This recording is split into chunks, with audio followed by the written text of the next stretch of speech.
بسم اللہ الرحمن الرحیم۔ السلام علیکم۔ قائد اعظم محمد علی جناح کی کچھ ایسی باتیں جو آج کل آپ کی زندگی میں کچھ بہتری کر سکتی ہیں۔ جلد فیصلے کرنے کی عادت ڈالنے چاہیے۔ اس میں غلطی ہی ہو جائے کیونکہ غلطی سے سیکھ کر آگے بڑھا جا سکتا ہے۔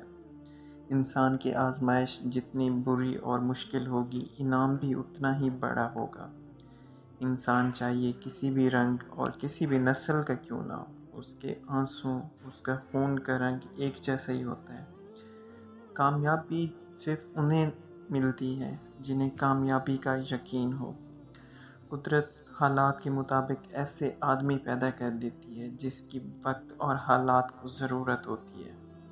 امید اچھی رکھو لیکن تیاری برے حالات کے حساب سے کرو۔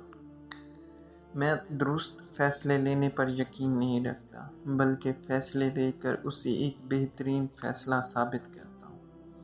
تم اپنا مستقبل تو نہیں بدل سکتے، لیکن تم اپنی عادات بدل سکتے ہو، اور تمہاری عادات ہی تمہارا مستقبل بدلیں گی۔ مجھے یہ بات ہضم نہیں ہوتی کہ جس خدا نے مجھے عقل عطا کی ہے، وہی خدا مجھے عقل کے استعمال سے کیسے روک سکتا ہے۔ اپنی آواز اونچی مت کرو، اپنی دلیل کو بہتر کرو۔ میں آپ کو مصروف عمل ہونے کی تاکید کرتا ہوں۔ کام، کام اور صرف کام۔ سب سے زیادہ خسارے میں وہ انسان ہے جو حق بات کہنے کی قدرت رکھتا ہو لیکن پھر بھی حق بات نہ کہے۔ علم تلوار سے بھی زیادہ طاقتور ہے، اس لیے علم کو اپنے ملک میں بڑھائیں۔ کوئی آپ کو شکست نہیں دے سکتا۔ ایک شخص بن کر نہ جیو، بلکہ ایک شخصیت بن کر جیو، کیونکہ ایک شخص تو مر جاتا ہے لیکن شخصیت ہمیشہ زندہ رہتی۔ اپنے دماغ پر فتح کریں اور دنیا کو فتح کر لیں۔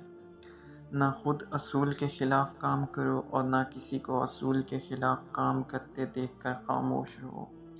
ہر انسان اپنی زبان کے پیچھے چھپا ہوا ہے، اگر اسے سمجھنا ہے تو اسے بولنے دو۔ جب آپ اپنے سے زیادہ کی فکر کرنے لگ جائیں تو سمجھ لیں ضلالت آپ سے ایک قدم کی دوری پر کھڑی ہے۔ لوگوں کی باتوں کو دل سے لگانا چھوڑ دو گے تو ڈر کا سامنا کرنا سیکھ جاؤ گے، اور اس طرح تمہیں کامیابی ملنے لگے گی۔ 4 طریقے جن سے آپ اپنے دشمن کی شناخت کر سکتے ہیں۔ 1، وہ آدمی جو آپ کی ترقی یا کامیابی سے ناخوش ہو۔ 2، وہ شخص جو آپ کے خلاف بولتا رہے۔ 3، وہ آدمی جو آپ کی خوشیوں کو دیکھ کر جلتا ہو۔ 4، وہ شخص جو آپ کے راستے میں رکاوٹ ڈالتا ہو اور آپ کو آگے بڑھنے سے روکنے کی کوشش کرتا ہو۔